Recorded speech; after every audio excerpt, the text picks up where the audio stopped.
అడ్డదారిలో అధికారంలోకి వచ్చిన అడ్డగాడిద కాంగ్రెస్ ఇవాళ తెలంగాణను మళ్ళీ ఒక 25 ఏళ్ళు వెనుకకు నెట్టే పరిస్థితి తీసుకొని వచ్చింది రేవంత్ రెడ్డి నాయకత్వంలో.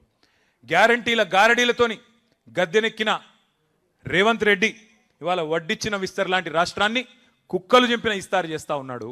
ఈ 30 నెలల్లో సరిగ్గా ప్రభుత్వానికి కూడా 50% టైం అయిపోయింది. ఈ రోజుతో రేపటితో ఈ 30 నెలల్లో కుప్పకూలని రంగం లేదు, మోసపోయి గోసపడని వర్గం లేదు. సంతోషంగా సాగిన వ్యవసాయం ఇవాళ సంక్షోభంలో కూరుకొని పోయింది. రైతు బంధు లేదు, ఎరువులు ఇచ్చేటోడు లేడు, కనీసం పలకరించేటోడు లేడు. ఆరుగాలం కష్టపడి పండించిన రైతు ఇవాళ 60 రోజులు పడిగాపులు గాయాల్సిన పరిస్థితి వస్తున్నదా ధాన్యం అమ్ముకోవడానికి? 60 రోజులు 70 రోజులు ఆనాడు ధాన్యాన్ని కళ్ళకద్దుకొని కొనుక్కునే ప్రభుత్వం పోయి ఇవాళ కాళ్ళు పట్టుకున్నా కనికరించని దౌర్భాగ్య ప్రభుత్వం వచ్చిందనే బాధ కలుగుతా ఉన్నది. ఇది వాస్తవం. ఇవాళ పారిశ్రామికవేత్తల తలకు తుపాకులు పెట్టే పరిస్థితి వచ్చింది.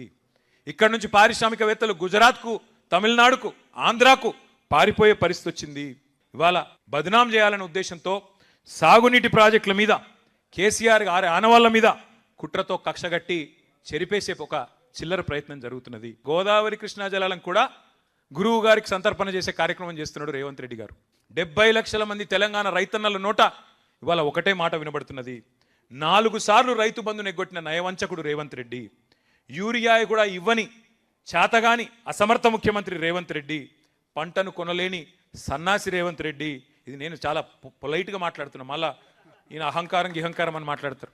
నేను మాట్లాడే మాటలు చాలా తక్కువ మాట్లాడుతున్నా. మీరు రైతుల కాడికి పోతే, మీరు మైకు పెడితే రైతులు ఇవాళ మాట్లాడే భాష ఇంకొకడు రేషమున్నోడైతే హుస్సేన్ సాగర్లో దూకి చచ్చిపోవాలి. అటువంటి మాటలు మాట్లాడుతున్నారు ఇవాళ రైతులు. మొదటి సంవత్సరంలోనే 2 లక్షల ఉద్యోగాలు ఇస్తానని మాట చెప్పిండు రాహుల్ గాంధీ. ఇలా ఎక్కడ చచ్చిండు రాహుల్ గాంధీ? అశోక్ నగర్కి వచ్చేందుకు మొహం జల్తలేదా? ఎక్కడ పోయినావు రాహుల్ గాంధీ? మొదటి సంవత్సరంలో 2 లక్షల ఉద్యోగాలు ఇస్తానన్న సన్నాసి రాహుల్ గాంధీ 2.5 ఏళ్ళైంది. ఇప్పటి వరకు 4,000 ఉద్యోగాలు కూడా నీ ప్రభుత్వం ఇయ్యలేదు కదా. వస్తావా అశోక్ నగర్కు? సెక్యూరిటీ లేకుండా వచ్చే దమ్మున్నదా అశోక్ నగర్ చౌరస్తాకు? చిక్కడపల్లి లైబ్రరీకి వస్తావా రేవంత్ రెడ్డి? ఇప్పుడు ఎట్లయిపోయిందంటే చిక్కడపల్లి లైబ్రరీకి వస్తలేడు రేవంత్ రెడ్డి. చిక్కడు దొరకడన్నట్టు తప్పించుకొని తిరుగుతూ ఉన్నాడు సందులలో వాడి. ఇవాళ మొత్తం తెలంగాణనే ఒక ధర్నా చౌక్ అయిపోయినట్టుగా కనబడతా ఉన్నది. తెలంగాణ మొత్తం ఇవాళ ఒక సంక్షోభంలో కూరుకుపోయినట్టుగా కనబడుతున్నది.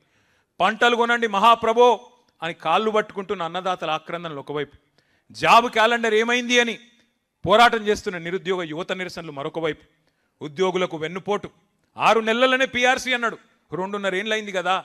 పీఆర్సీ లేదు, డిఏ లేదు, ఐఆర్ లేదు, ఏదీ లేదు.